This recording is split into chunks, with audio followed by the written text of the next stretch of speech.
Sutra Teratai Menakjubkan. Bab 16. Panjang Usia Tathagata. Shinvasyang Sutra Teratai episode 1547. Prinsip kebenaran berdiam selamanya. Pada dasarnya tidak muncul dan tidak lenyap. Berdiam selamanya dan takkan rusak dinamakan kekal.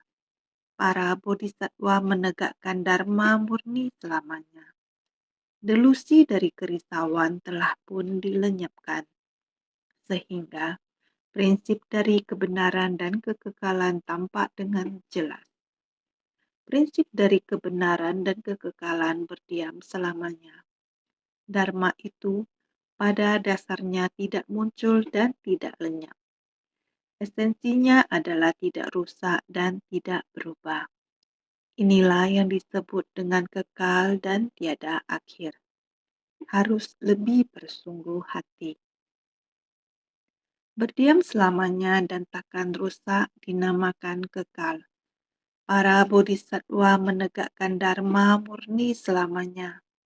Bukankah terlihat sangat sederhana?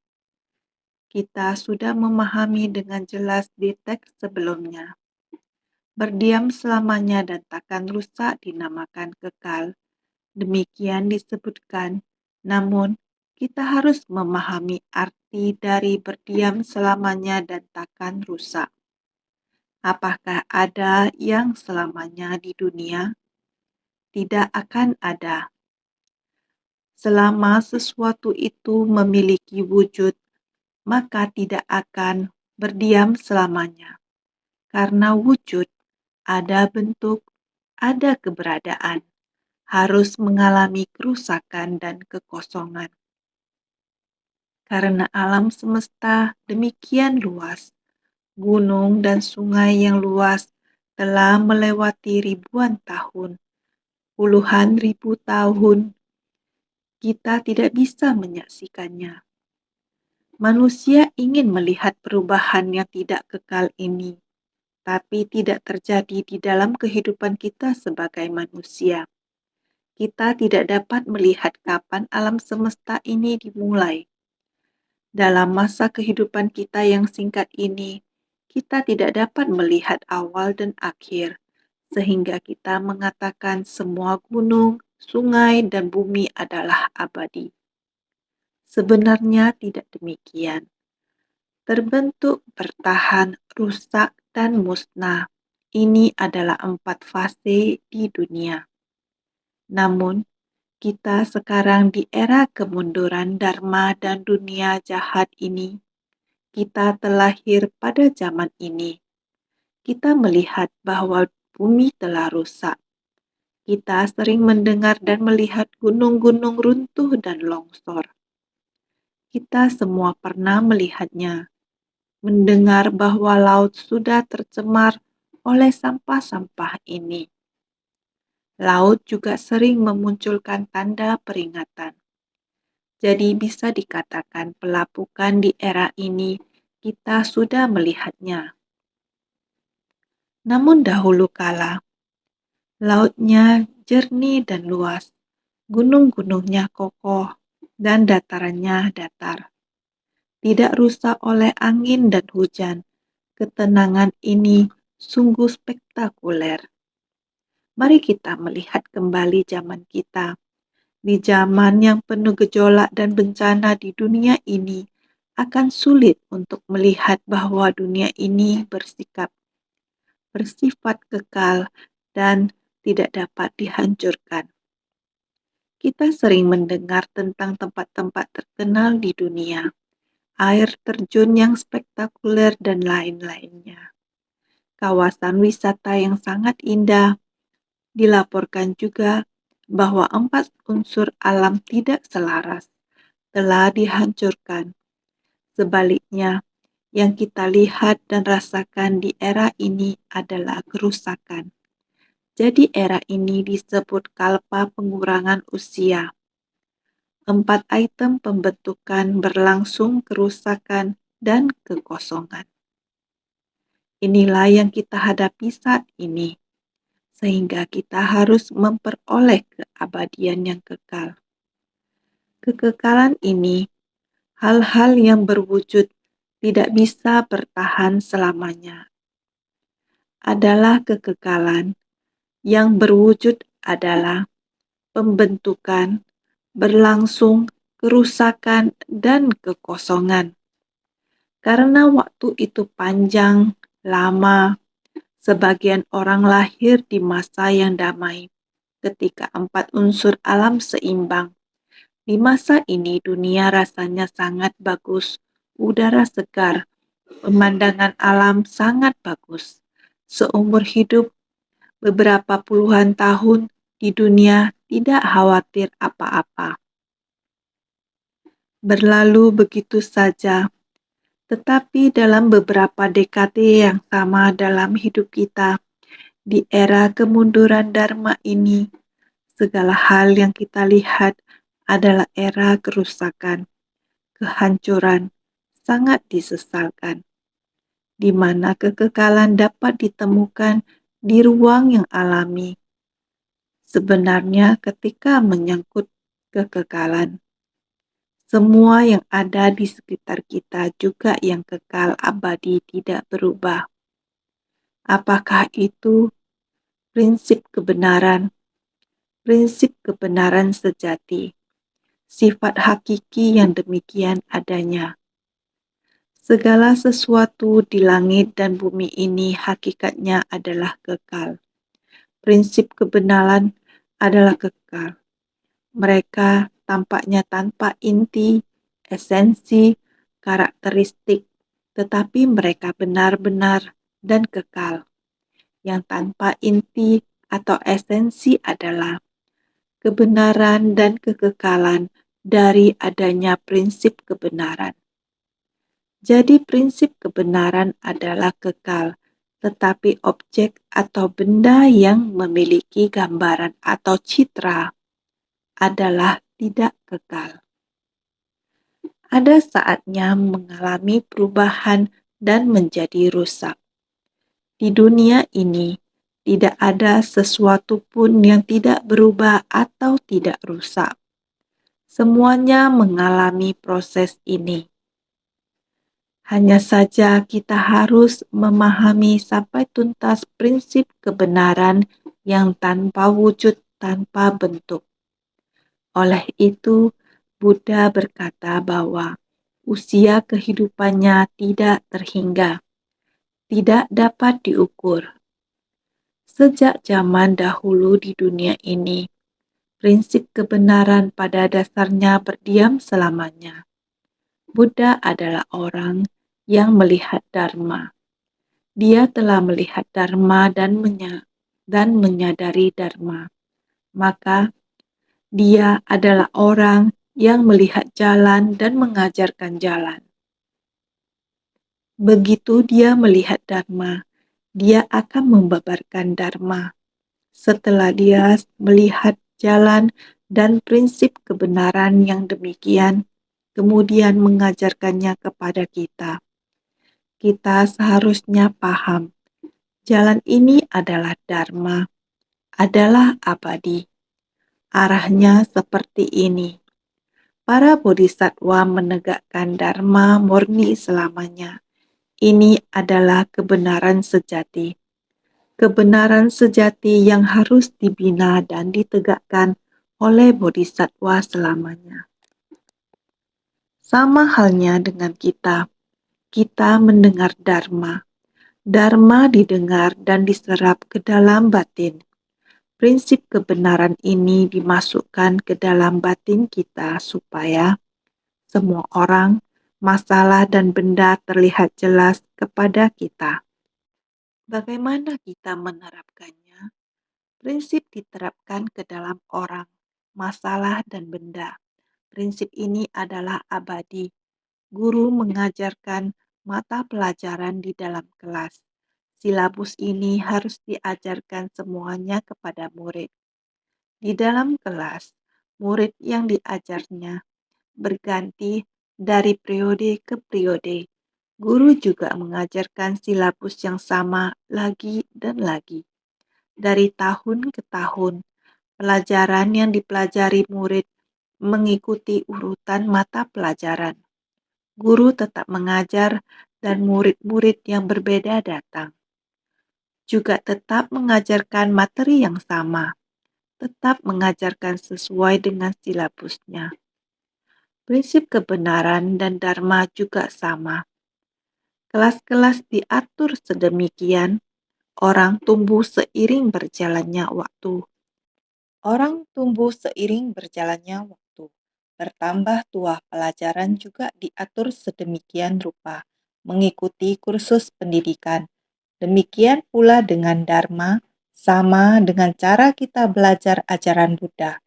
Agar kita bisa memahami Dharma, Sang Buddha membimbing dengan sabar dan sistematis. Kita diberi ajaran sesuai kapasitas kita. Saat kapasitas kita telah matang, Sang Buddha akan membuka jalan pencerahan secara langsung. Semua orang memiliki sifat kebudaan. Kita harus mewariskan Buddha Dharma. Semua orang di dunia ini memiliki sifat kebudaan ini. Pelajar Dharma harus memiliki rasa panggilan dan mewariskan ajaran ini ke seluruh masyarakat. Maka, Sang Buddha mulai membabarkan ajaran tunggal. Sang Buddha membimbing para makhluk sesuai kapasitas mereka. Maka beliau membimbing secara urutan. Tidak hanya Buddha Sakyamuni, semua Buddha mengajar ajaran yang sama. Membimbing sesuai urutan. Kita telah menerima ajaran dan bertekad menjadi bodhisattva. Bodhisattva ada di dunia ini. Sang Buddha mencapai tingkat kebudaan.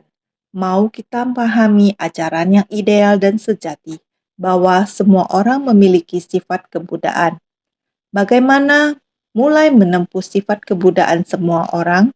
Masa lampau Buddha telah melalui masa yang sangat lama tanpa adanya Buddha. Ini adalah masa antara Buddha seperti Buddha Sakyamuni saat ini sampai masa Buddha Maitreya muncul di dunia ini. Akan melampaui masa yang sangat panjang, berdasarkan standar perhitungan waktu kita. Dunia ini tidak akan ada Buddha sampai dengan masa Buddha Maitreya. Maitreya mencapai kebudaan, dia harus membabarkan Dharma dari awal. Buddha Sakyamuni juga demikian. Sebelum beliau, ada jangka waktu yang panjang. Tanpa Buddha di dunia, jadi ketika beliau mencapai pencerahan, beliau harus mengajar dari awal. Jadi Sang Buddha mengajarkan Dharma dari awal lagi. Jalan bodhisattva yang beliau ajarkan adalah teladan yang diambil dari masa lalu. Dari kalpa-kalpa yang tak terhitung banyaknya di masa lalu. Ketika beliau melatih diri, pada saat beliau membangkitkan tekad dan melatih diri. Kalpa yang tak terhitung lamanya. Sebelumnya, ada Buddha yang lain. Di era Buddha itu, ada bodhisattva. Jadi, Sang Buddha mengajarkan tentang bagaimana bodhisattva ini membimbing para makhluk di dunia. Di masa lampau, melampaui kalpa masa lalu. Kalpa tak terhingga yang lalu mengambil dari masa lampau, agar orang-orang saat ini saat mendengar ajaran ini. Hal ini karena ketika Sang Buddha berada di dunia, zamannya masih polos dan sederhana. Populasinya sangat sedikit, keseluruhan alamnya masih alami dan murni. Ini sangat berbeda dengan zaman sekarang. Jadi Sang Buddha mengatakan bahwa di era tersebut, para bodhisattva adalah bodhisattva yang ideal. Dahulu di dunia kita, ada rupang bodhisattva di kuil, berada di aula kebaktian. Kita mendengar guru Dharma kita mengatakan demikian, jadi kita percaya bahwa jika kita menyebut nama Buddha dan bodhisattva, mereka akan melindungi dan mendukung kita. Puluhan tahun kita sebelumnya, termasuk saya sendiri, juga demikian.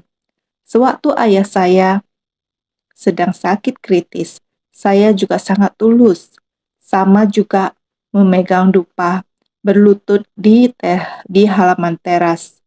Sekarang kita menyebutnya lapangan tengah atau pekarangan. Menghadap ke langit, juga memohon kepada Avalokiteswara. Bodhisattva Avalokiteswara, Anda mesti melindungi, juga mesti memohon hingga Bodhisattva datang untuk memberikan perlindungan kepada ayah saya, agar bisa aman dan selamat melaluinya. Apakah benar aman dan selamat melaluinya? Keesokan harinya langit terang, yakni ayah di dalam keadaan koma dan tidak pernah sadar. Dengan demikian, dari semenjak tangan saya menyentuhnya, pada kondisi ini nadinya dari berdetak hingga berhenti berdetak. Beliau meninggal. Pada waktu itu, bagaimana mengetahui bahwa yang demikian disebut meninggal? Berduka. Setelah itu, mulai dari sini, karena jalinan jodoh sepenggal ini, mulailah dekat dengan ajaran Buddha. Ini adalah merupakan sebuah jalinan jodoh. Memohon seperti ini, apakah merupakan kehendak hati? Tidak.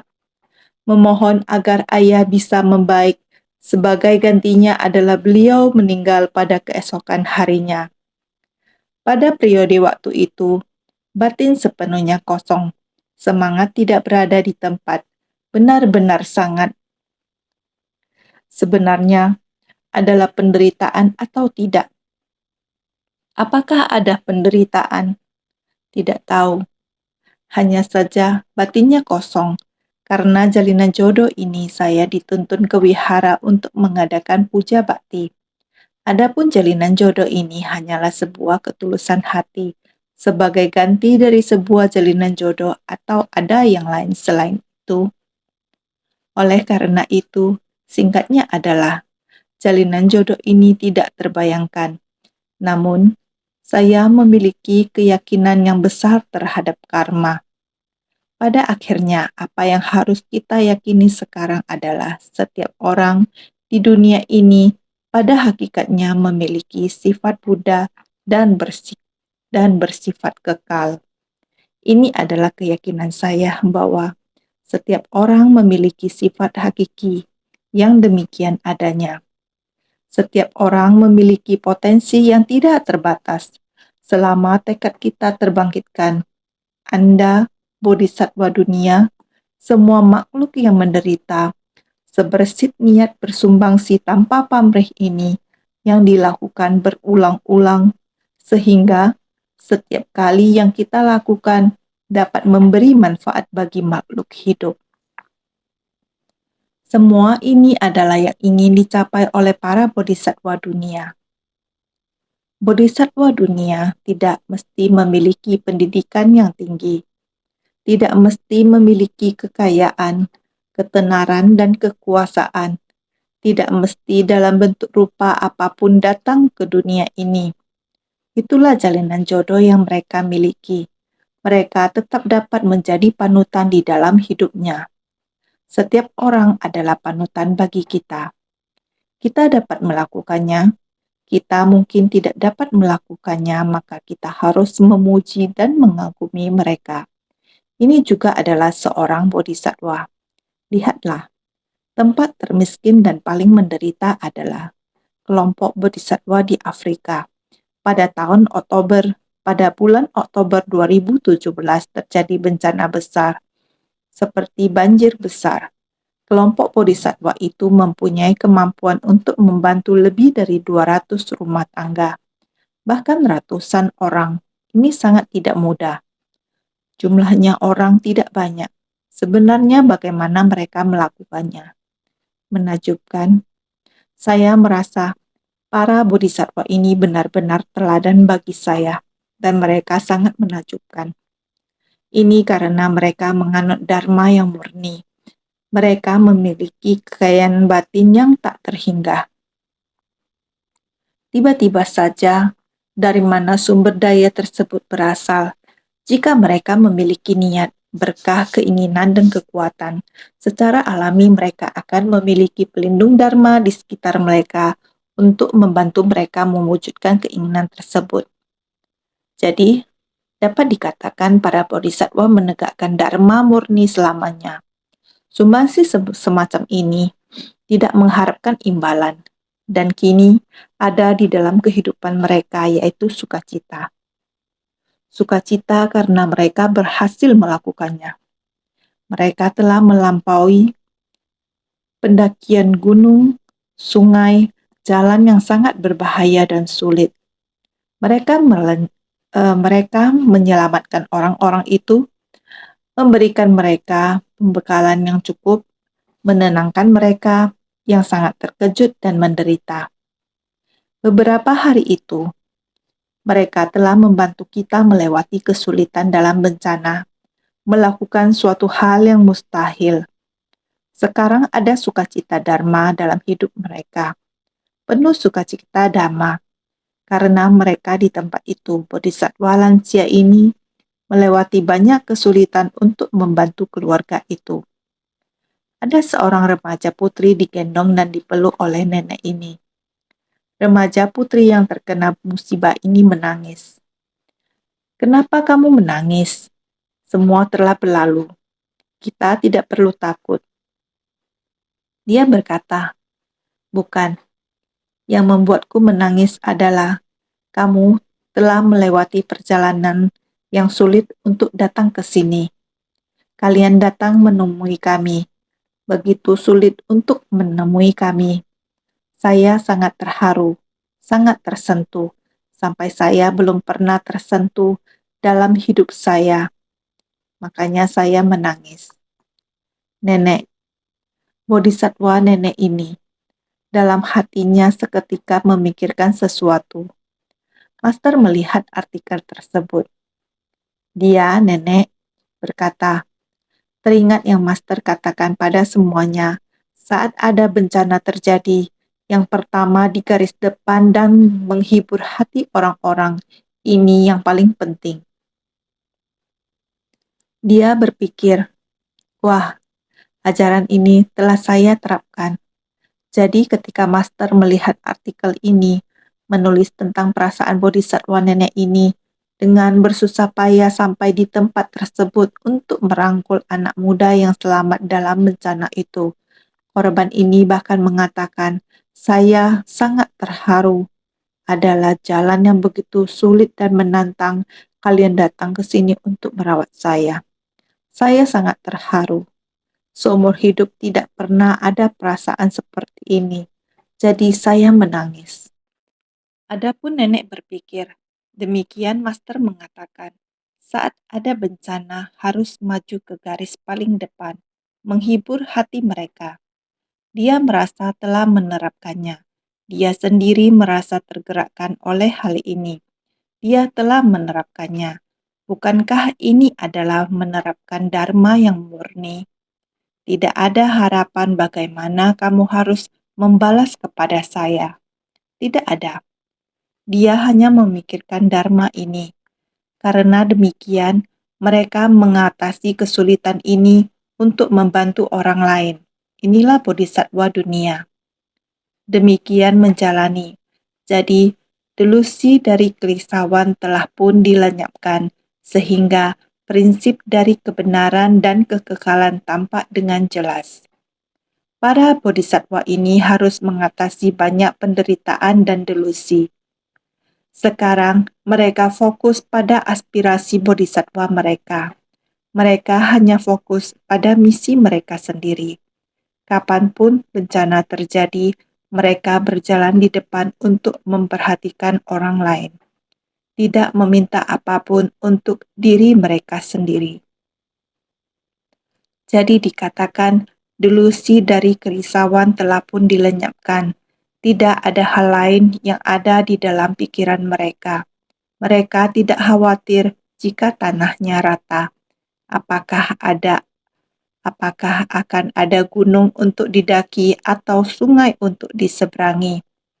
Dengan sikap mereka, mereka telah melewati jalan yang sulit ini. Mereka bebas dari penderitaan dan pengharapan. Dengan demikian, prinsip dari kebenaran dan kekekalan tampak dengan jelas. Sama seperti ini, setiap orang yang mendengar dengan sangat tersentuh tanpa pengharapan apapun, Mereka bersumbangsi dengan cinta kasih.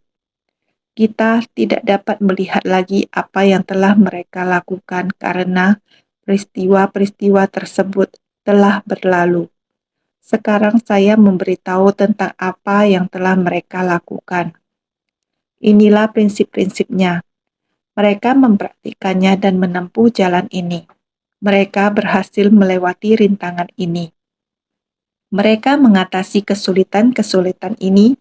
Mereka menyelamatkan orang ketika kita mengingat peristiwa ini sekarang. Meskipun tidak berwujud, itu prinsip-prinsip ini sepenuhnya. Ini sangat jelas. Di dunia nyata, kita bisa menjadi saksi di dunia ini dan mencatat saat-saat ini dalam sejarah. Ini semua adalah bagian dari proses sebenarnya. Jadi, prinsip dari kebenaran dan kekekalan berdiam selamanya. Prinsip yang benar dan permanen adalah kekal. Penderitaan dunia ini juga kekal. Sekarang kita berada di zaman kekeruhan yang jahat. Kita tidak tahu berapa lama itu akan bertahan. Keempat elemen tersebut tidak seimbang dan penderitaan di dunia tiada hentinya. Sejak makhluk hidup terus memupuk hutang karma yang besar, entah sampai kapan penderitaan ini akan berlangsung. Jadi dengan dharma ini, dengan prinsip-prinsipnya, sebagai bodhisattva, kita harus memberi kepada dunia ini. Ini prinsip dari kebenaran dan kekekalan bersifat abadi.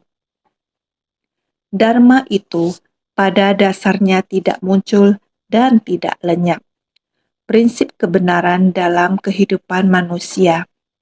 Kapan muncul dan kapan lenyap, kita tidak dapat melihatnya. Jadi, pada dasarnya tidak muncul dan tidak lenyap. Kita hanya bisa memahaminya bahwa prinsip kebenaran memang demikian. Jangan melakukan kejahatan apapun, amalkan segala kebajikan. Ketika Anda melakukan kebajikan, 6 paramita dan segala praktiknya berjalan di jalan bodhisattva. Perasaan kamu dengan sendirinya akan dapat memahami.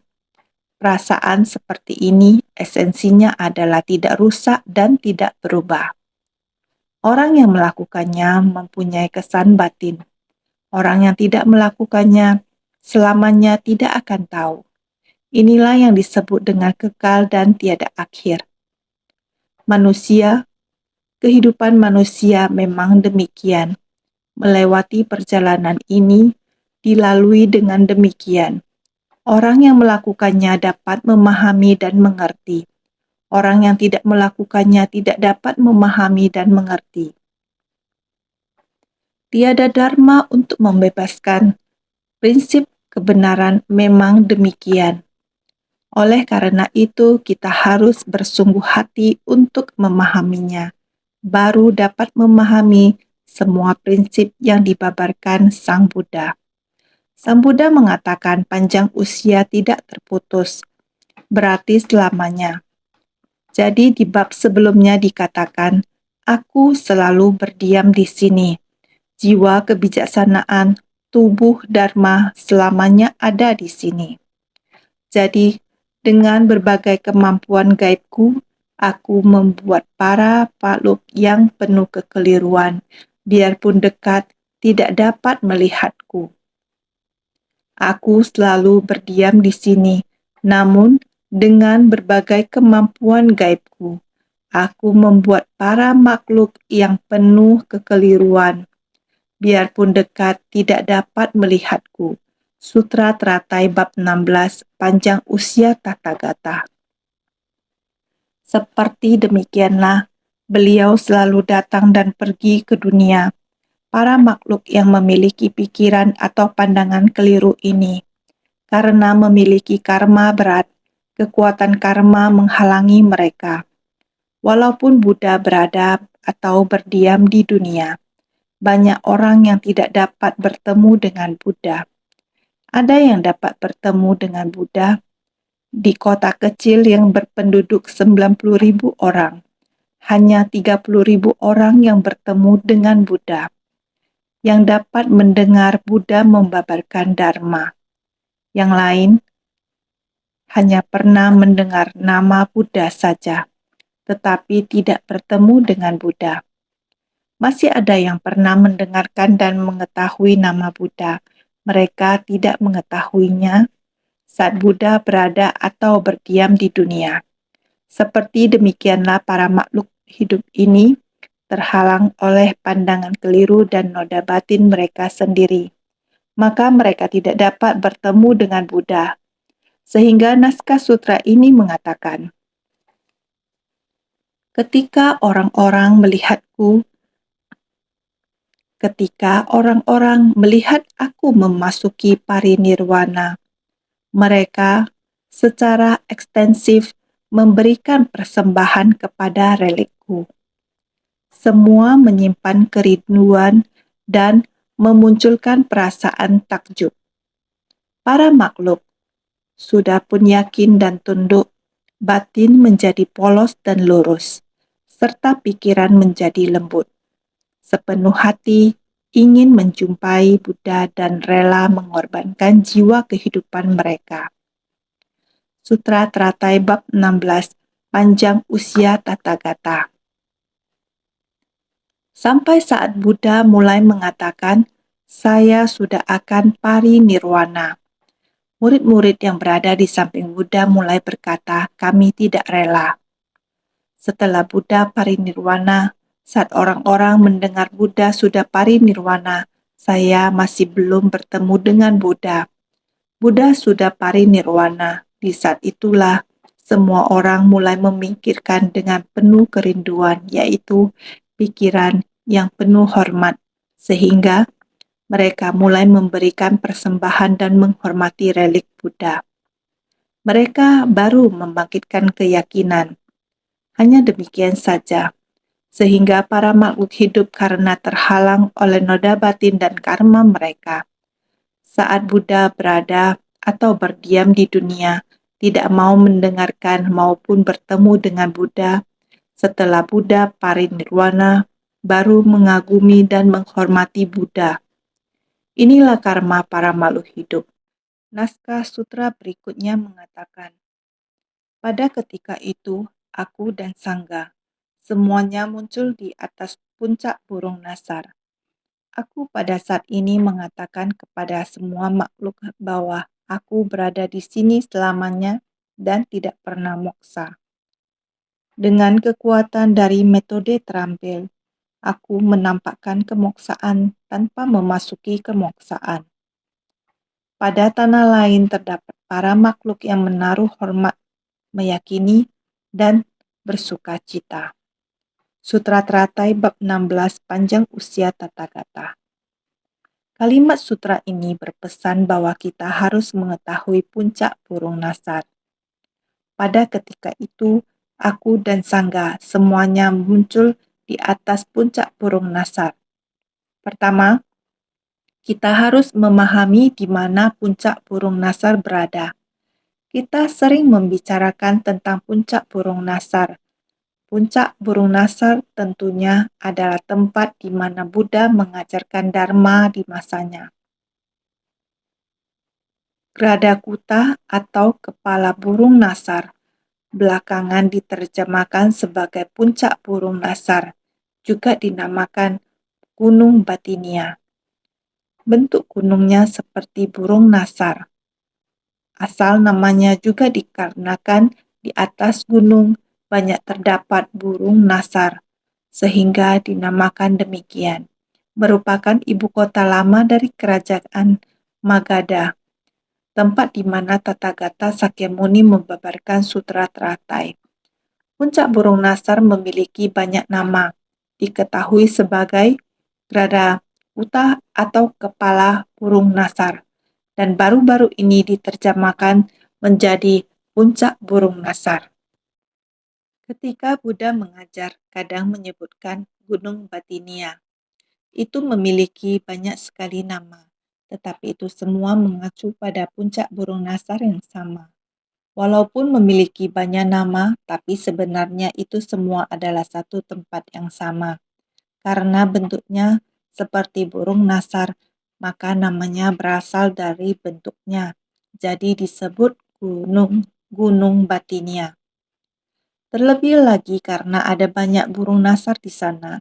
Burung nasar itu seringkali berada di puncak, terbang ke sana kemari bersama dalam jumlah yang banyak. Tempat ini dulunya adalah kerajaan kuno Magadha. Di ibu kotanya, inilah di mana Buddha Sakyamuni menjelaskan Sutra Teratai. Dalam kalimat sutra, ia mengatakan, pada ketika itu, aku dan Sangga, semuanya muncul di atas puncak burung nasar, tempat di mana membabarkan dharma dari kendaraan tunggal, mengajarkan ajaran bodhisattva dunia. Buddha dan Sangga muncul di sana, maka diadakannya persamuan dharma puncak burung nasar, yaitu tempat di mana membabarkan dharma dari kendaraan tunggal, mengajarkan ajaran bodhisattva dunia. Tempat tersebut ialah puncak burung nasar, tempat di mana Buddha dan para sangga muncul di tempat ini. Di puncak burung nasar, Buddha membabarkan sutra teratai bagi para sangga. Buddha sering membabarkan dharma di tempat ini. Sutra teratai mulai dibabarkan dari awal hingga akhir. Semua selesai di puncak burung nasar ini. Sehingga aku pada saat ini mengatakan kepada semua makhluk bahwa aku berada di sini selamanya dan tidak pernah moksa. Aku pada saat ini mengatakan kepada semua makhluk bahwa aku berada di sini selamanya dan tidak pernah memasuki kemoksaan, agar semua orang melihat kalau persamuan puncak burung nasar ini tidak pernah bubar. Makanya mengatakan, aku berada di sini selamanya untuk membabarkan dharma dan sesungguhnya tidak pernah moksa. Di tempat ini, Buddha mulai dengan mengatakan, saya selamanya berada di sini. Ini karena saat itu Buddha tersadarkan bahwa setiap manusia memiliki sifat hakiki kebudaan. Sutra ini adalah sutra pertama yang ingin beliau babarkan, membabarkan Sutra Teratai. Sutra Teratai telah sepenuhnya menunjukkan bahwa setiap orang memiliki sifat hakiki kebudaan, hanya saja belum memiliki kesempatan. Para makhluk masih memiliki kemelekatan, noda batin serta kerisauan batin masih banyak. Tidak dapat mendengarkan dengan jelas, sehingga Buddha berubah pikiran, menggunakan metode yang sesuai dengan kapasitas para makhluk, dimulai dari membabarkan tentang penderitaan. Sebab penderitaan, lenyapnya penderitaan, serta jalan menuju lenyapnya penderitaan. Membimbing para makhluk dengan ajaran kendaraan kecil dahulu, namun pada akhirnya Buddha tetap memenuhi tekadnya. Harapan mendasar dari Buddha yaitu membabarkan Sutra Teratai. Ini barulah dharma yang ingin dibabarkan oleh Buddha. Jadi ketika Buddha membabarkan Sutra Teratai, Sang Buddha berkata, aku pada saat ini mengatakan kepada semua makhluk bahwa aku berada di sini selamanya dan tidak pernah moksa. Saya akan selamanya ada di sini karena saya menyelesaikan Sutra Teratai di sini. Beliau telah mengungkapkan niat awalnya membabarkan dharma yang ingin diajarkannya di tempat ini. Buddha ingin agar semua orang melihat kalau persamuan puncak burung nasar tidak pernah bubar. Maksudnya, selamanya saya ada di sini tidak pernah padam. Persamuan burung nasar tidak akan pernah bubar. Tempat ini selamanya adalah tempat pelatihan. Karena ini ada sebait syair. Tidak perlu mencari Buddha jauh-jauh ke puncak burung nasar. Sekarang juga masih dikatakan, Tidak perlu mencari Buddha jauh-jauh ke puncak burung nasar. Sebenarnya, puncak burung nasar ada di dalam batin kita. Sang Buddha selamanya ada di dalam batin kita. Karena prinsip kebenaran berdiam dalam batin kita. Mereka yang mengajarkan Dharma ada dalam batin kita. Orang yang mendengarkan Dharma juga ada dalam batin kita. Kita mesti bersungguh hati. Kalau bisa demikian, maka persamuhan puncak burung nasar tidak akan pernah bubar. Selamanya ada di dalam batin kita. Aku berada di sini selamanya untuk membabarkan Dharma dan sesungguhnya tidak pernah moksa. Saya ada di sini selamanya, tidak pernah padam. Jadi di dalam naskah sutra, Buddha menyebutkan, dengan kekuatan dari metode terampil, aku menampakkan kemoksaan tanpa memasuki kemoksaan. Pada tanah lain, terdapat para makhluk yang menaruh hormat, meyakini dan bersuka cita. Buddha menggunakan kekuatan dari metode terampil dan kebijaksanaan untuk menampakkan kemoksaan tanpa pernah moksa. Para makhluk menaruh hormat, meyakini, dan mengagumi, makanya menampakkan kelahiran. Pada tanah lain terdapat para makhluk yang dapat menaruh hormat, bersukacita, dan meyakini Buddha. Buddha menggunakan kekuatan dari kebijaksanaan dan metode terampil. Beliau menunjukkan pemadaman. Karena jalinan jodoh untuk membimbing makhluk hidup di tempat ini telah berakhir. Sekarang, para makhluk hidup ini, jika Buddha menetap untuk selamanya di dunia, maka tidak akan menghargainya.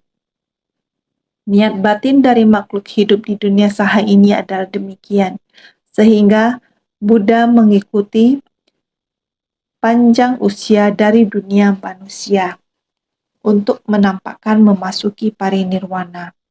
Oleh karena itu, memperlihatkan memiliki makna menampakkan memasuki parinirwana. Sehingga karena demikian adanya, karena masih terdapat pada tanah lain, masih terdapat negara lainnya, ketika jalinan sebab jodoh matang kembali, maka beliau akan melepaskan tubuh ini dan terlahir di tubuh lainnya. Berikut merupakan kekuatan dari metode terampil dan kebijaksanaan. Oleh karena itu menampakkan kemoksaan tanpa pernah moksa. Sebenarnya semua ini terjadi di dunia manusia. Moksa di tempat ini sebenarnya juga mengalami kelahiran di tempat tersebut. Karena jalinan sebab jodoh pada tempat tersebut telah matang, sehingga pada tempat lain menumbuhkan hati yang penuh rasa hormat dan yakin.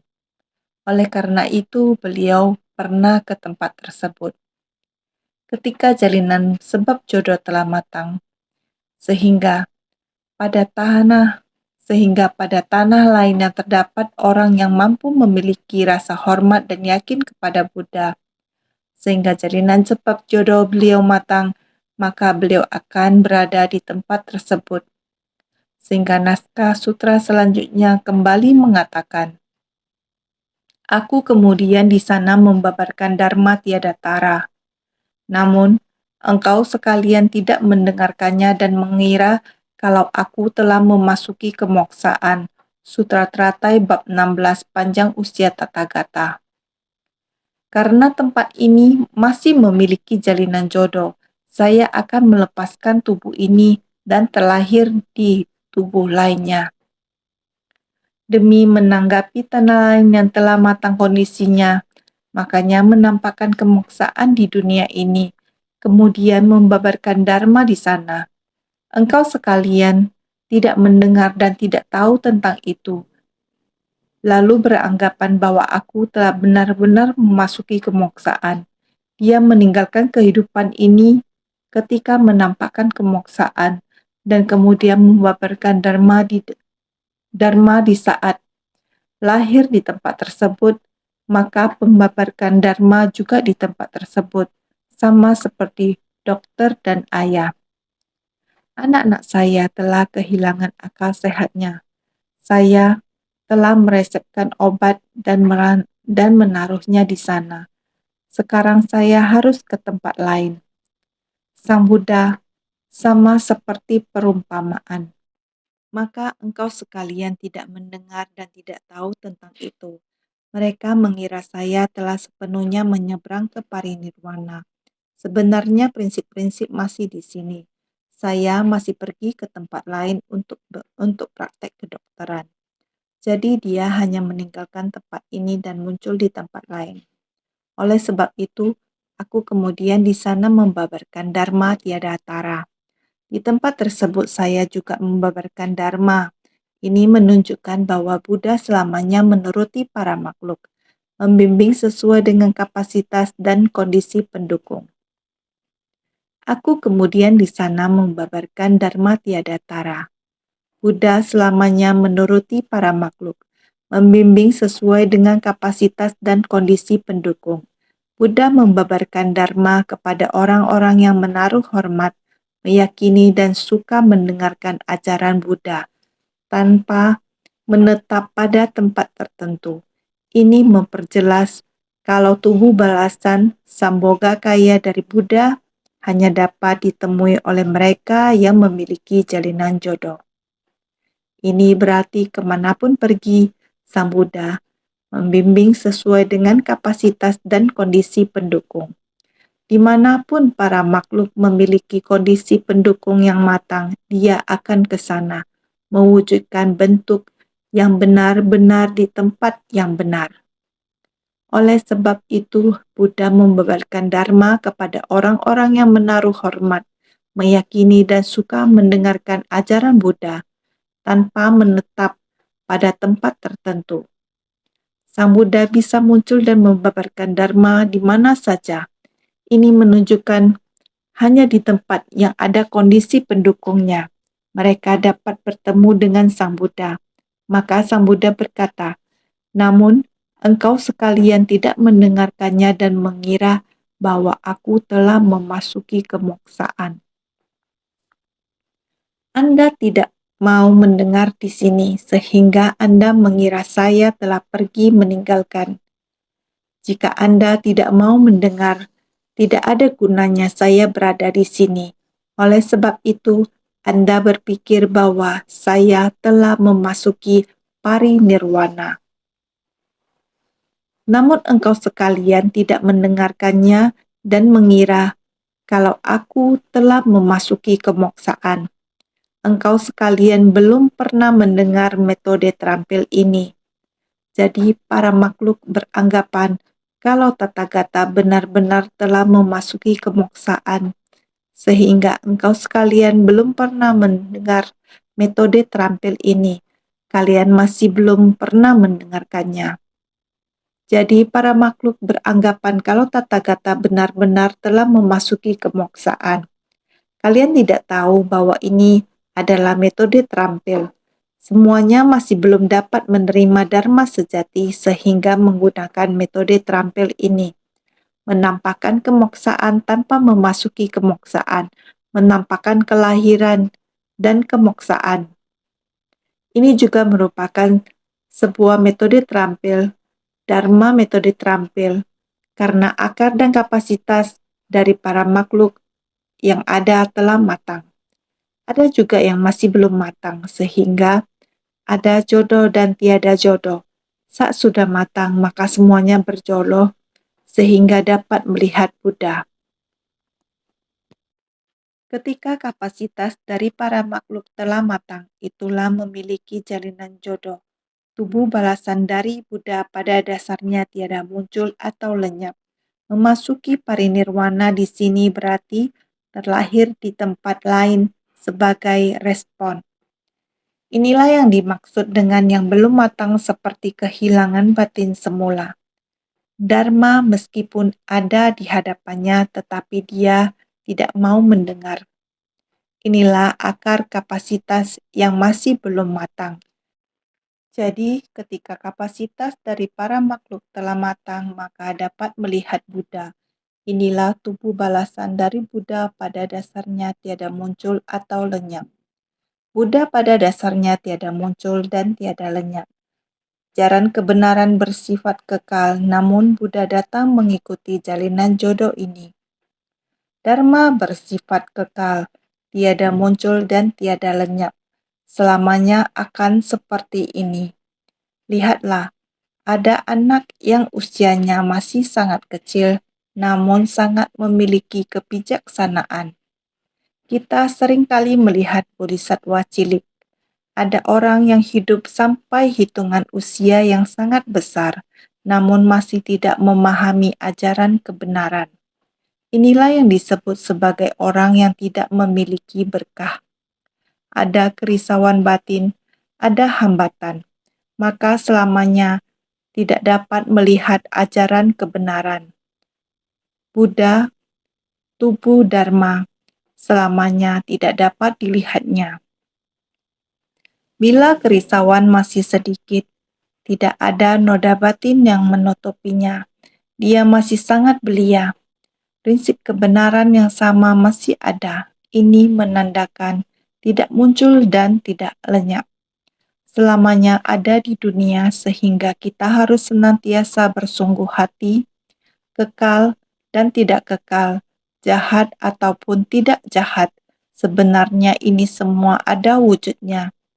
Tidak akan bertahan selamanya, walaupun dulunya alam sangat sempurna, segar. Bumi ini dipenuhi keharmonisan.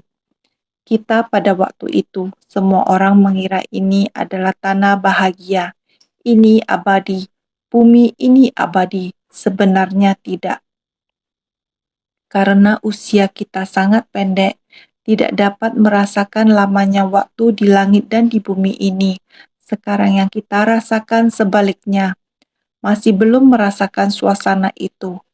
Alam yang bersahabat, ini yang belum kita rasakan. Yang kita rasakan yaitu dunia yang dipenuhi 5 kekeruhan. Batin orang kacau, di antara langit dan bumi dan lain-lain, sehingga saat ini kita harus segera tersadarkan, sehingga kita harus berada dalam Dharma. Arah dan tujuan harus tahu. Jalan kita ini harus dibukakan. Jalan dibentangkan di era ini, sehingga setiap orang harus senantiasa bersungguh hati.